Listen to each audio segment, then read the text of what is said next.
এত চক্রান্তের মধ্যেও সাধারণ নির্বাচনে 42% ভোটার টার্ন আউট, এটা কেউ বিশ্বাস করতে পারে?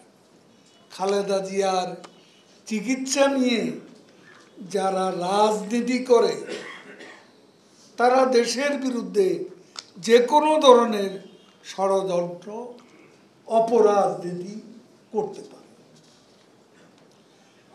আমরা নির্বাচন পরবর্তী কোনো সহিংসতা চাই না। সবাইকে শান্ত থাকতে হবে। উপজেলা নির্বাচন ঘিরে ষড়যন্ত্র আছে, সতর্ক থাকতে হবে। কোনো সংঘাতে আমরা জড়াবো না, শান্তিপূর্ণ পরিবেশ বজায় রাখব। আমরা বাংলাদেশে যে গণতন্ত্র,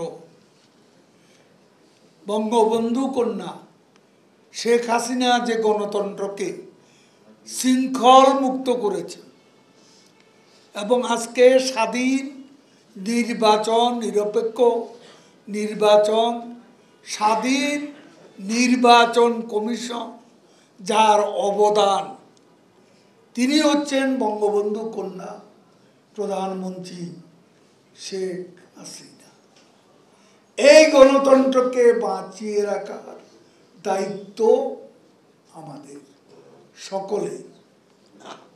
এত চক্রান্তের মধ্যেও সাধারণ নির্বাচনে 42% ভোটার টার্ন আউট, এটা কেউ বিশ্বাস করতে পারে? তারপরও বিএনপি বলে জনগণ প্রত্যাখ্যান করেছে।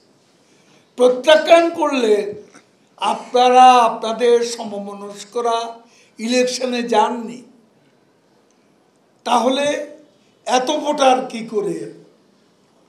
তেমনি উপজেলা নির্বাচনে 30 থেকে 40, সর্বশেষ নির্বাচন কমিশন 36.1% ভোট পড়েছে, একথা বলেছে। আমি তো মনে করি ধান কাটার মৌসুম চলছে, সেদিন অনেক জেলা ঝড় বৃষ্টি হয়েছে এবং সেখানে উপস্থিতি কোথাও কোথাও কম হতে পারে। কিন্তু গোপালগঞ্জে আপনার 60, কিন্তু গোপালগঞ্জে নেত্রীর 2 উপজেলা টুঙ্গিপাড়া, কোটালীপাড়া ভোটার উপস্থিতি ছিল 68%, 68% ছিল প্রধানমন্ত্রী নির্বাচনী এলাকা। কোথাও কোথাও সর্বনিম্ন ভোট, যেমন মিরসরাইতে ভোটটা